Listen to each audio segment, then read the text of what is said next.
चराईदेव के उपायुक्त को 5 संगठनों द्वारा सम्मान।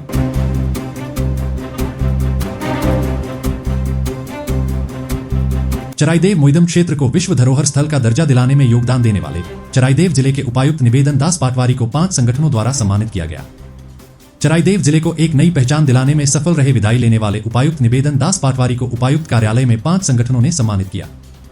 Media management and research association के अध्यक्ष, चराईदेव मोइदम सीमा निर्धारण समिति, मॉडल मैप तैयार करने वाले डॉक्टर जाकिर आलम की अगुवाई में आयोजित इस कार्यक्रम में रॉयल अहोम सोसाइटी के उपाध्यक्ष अमीरुल हजारिका, सदाव असम गोरिया मोरिया देशी जातीय परिषद की चराईदेव जिला समिति के कार्यकारी अध्यक्ष रफिक अहमद और indigenous forum of north east की ओर से परिस्मिता फुकन ने सफुरा, सेलिंग चादर और गामोचा देकर उपायुक्त महोदय को उनके योगदान के लिए सम्मानित किया। गौरतलब है कि इसी महीने राज्य सरकार द्वारा घोषित सर्वश्रेष्ठ जिले का खिताब भी चराईदेव जिले को निवेदन दास पाटवारी के कार्यकाल के दौरान ही प्राप्त हुआ था। मथुरापुर से इस्लाम अहमद।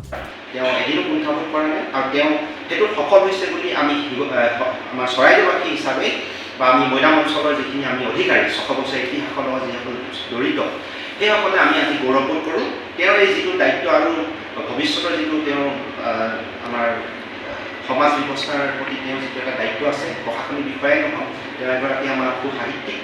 সেই হিচাপে খুব গৌৰৱান্বিত চৰাইদেউবাসী হিচাপে আমি এই মানে মেইন টাইমত আমাৰ তেওঁ হেৰি কৰি দিয়া ট্ৰেন্সফাৰ কৰাৰ পিছত আমি খুব এটা আমি অস্বস্তিয়ে পাইছিলোঁ যে আমাৰ বহুতখিনি কাম কৰণীয় আছিলে, নেতৃত্ব সুকলমে হৈ গৈছিলে। সেই হিচাপে আজি আমি আগবাঢ়িছোঁ। ৰয়েল আহোম ছ'চাইটিক আমি অনুৰোধ জনাইছোঁ যে আমাৰ বিশ্ব ঐতিহ্যত তেওঁ এটা যিটো ভূমিকা পালন কৰিলে আয়ুক্ত মহোদয়, তেওঁ এখন ফুলাম গামোচাই সম্বৰ্ধনা জনাব।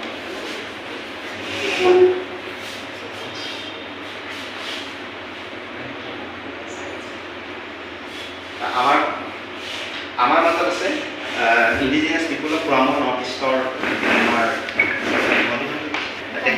তেখেতে এখন চেলেঞ্জ চাদৰ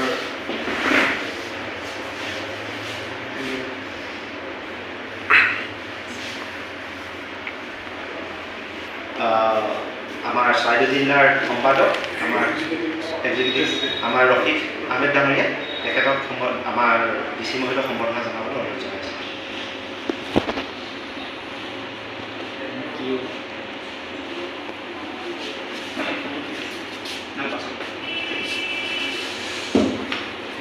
আমাৰ বৰ্তমান মিডিয়া মেনেজমেণ্ট ৰিচাৰ্চ এছ'চিয়েশ্যন সভাপতি হিচাপে লগতে আমাৰ চৰাইদেউ মৈদাম বিশ্ব ঐতিহ্যৰ যে সীমা নিৰ্ধাৰণ কমিটিৰ হৈ আমি আমাৰ উপায়ুক্ত মহোদয়ক, আয়ুক্ত মহোদয়ক আৰু তেওঁৰ যিটো বলিষ্ঠ ভূমিকা আমি সদায় মনত ৰাখিম আৰু সেইটো আমাৰ ইতিহাসৰ পাতত থাকি যাব।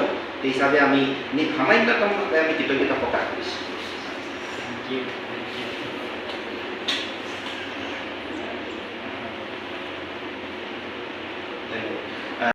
শিৱসাগৰবাসী এই নহয়, সমগ্ৰ ভাৰতবৰ্ষ কাৰণে এইটো অতিকৈ গৌৰৱৰ বিষয় যে কালচাৰেল ছেক্টৰত নৰ্থ ইষ্টৰ ভিতৰত প্ৰথম আমাৰ বিশ্ব ঐতিহ্য ক্ষেত্ৰ হিচাপে পৰিগণিত হৈছে চৰাইদেউ মৈদাম।